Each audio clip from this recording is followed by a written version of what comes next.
శారదా చంద్రమౌళీశం రత్నగర్భగణేశ్వరం శంకరంచ ఋష్యశృంగేశం తుంగాం లోకగురూన్ భజే. శృంగేరి శారదాపీఠ ఉభయ జగద్గురువుల యొక్క పాదపద్మాలకి నమస్కారం చేసుకుంటూ, అలాగే జ్యోతిష్ శాస్త్రాన్ని భావితరాల వారికి ప్రసాదించిన ఋషుల యొక్క పాదపద్మాలకి నమస్కారం చేసుకుంటూ, నాకు ఈ జ్యోతిష విద్యను నేర్పిన గురువర్యులు జ్యోతిష బ్రహ్మ కీర్తిశేషులు శ్రీ ఈరంకి సూర్యనారాయణమూర్తి గారు, సూర్యశ్రీ దైవజ్ఞ గారి యొక్క పాదపద్మాలకి నమస్కారం చేసుకుంటూ, ఓం శ్రీ మహాగణాధిపతయ నమః, శ్రీ గురుభ్యో నమః, హరి ఓం. వీక్షకులందరికీ నమస్కారం. తులారాశి వారికి ఈ వారంలో ఉండేటువంటి గ్రహగతులు సానుకూలంగానే గోచరిస్తూ ఉన్నాయి. ముఖ్యంగా దశమంలో దిగ్బలయుక్తుడైనటువంటి రవిగ్రహం సంచరిస్తూ ఉండడము, లాభస్థానమున శుక్రుడు యోగిస్తూ ఉండడము, షష్ఠస్థానమున శనేశ్వరుడు యోగించడము, ఈ గ్రహాలన్నీ విశేషంగా యోగిస్తూ ఉన్నాయి. అయితే చంద్రుని యొక్క బలం ఈ వారంలో కొంత తక్కువగా ఉంటుంది. అందువల్ల ఈ వారంలో మానసికమైనటువంటి ప్రశాంతత కొంత దూరంగా ఉండొచ్చు మీకు. ఎందుకంటే కొన్ని సందర్భాల్లో మీకు నచ్చింది మీరు చేయలేరు, లేదా మీరు చేసేది మీకు నచ్చకపోవచ్చు. ఇటువంటి విధానంలో ముందుకు సాగుతూ ఉంటుంది. కానీ ఆర్థిక లాభం కలుగుతూనే ఉంటుంది. ఎక్కడ ఆర్థిక ఇబ్బందులు రావు.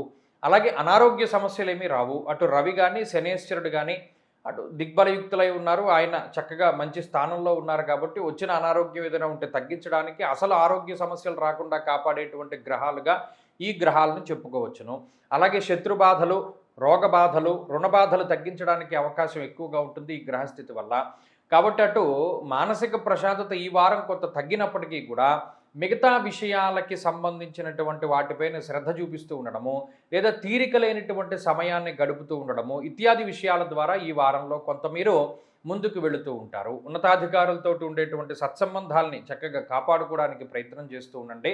జీవిత భాగస్వామితోటి కొంత ఏదైనా చిన్నపాటి ఇబ్బందులు ఉన్నా కలిసి ముందుకు వెళ్ళడానికి ప్రయత్నం చేస్తూ ఉండండి. సంతానానికి సంబంధించినటువంటి విషయాలపై శ్రద్ధ పెడుతూ ఉండండి. ముఖ్యంగా విద్యార్థులకి ఈ వారంలో గ్రహస్థితి అనుకూలంగానే ఉన్నది. తులారాశి వారు ఈ వారంలో మరింత అనుకూలమైనటువంటి ఫలితాలని సాధించడానికి ఎక్కువగా ఈ రాశి వారు అమ్మవారికి సంబంధించినటువంటి ఆరాధన చేస్తూ ఉండండి. ముఖ్యంగా ఏదైనా అమ్మవారికి సంబంధించినటువంటి స్తోత్రము, లేదా మనం దుర్గాష్టకము, లేదా ఇటువంటివి ఏదైనా పారాయణ చేస్తూ ఉండడం మంచిది. అలాగే అమ్మవారి యొక్క స్తోత్ర పారాయణ కానీ, నామావళి కానీ, అష్టోత్తరాలు కానీ చేస్తూ ఉంటే కూడా మంచిది. ఈ వారంలో కలిసి వచ్చేటువంటి రోజు ఆదివారంగా చెప్పవచ్చును. అదృష్ట సంఖ్య 2, అదృష్ట వర్ణము తెలుపు. తదుపరి వృశ్చిక రాశి.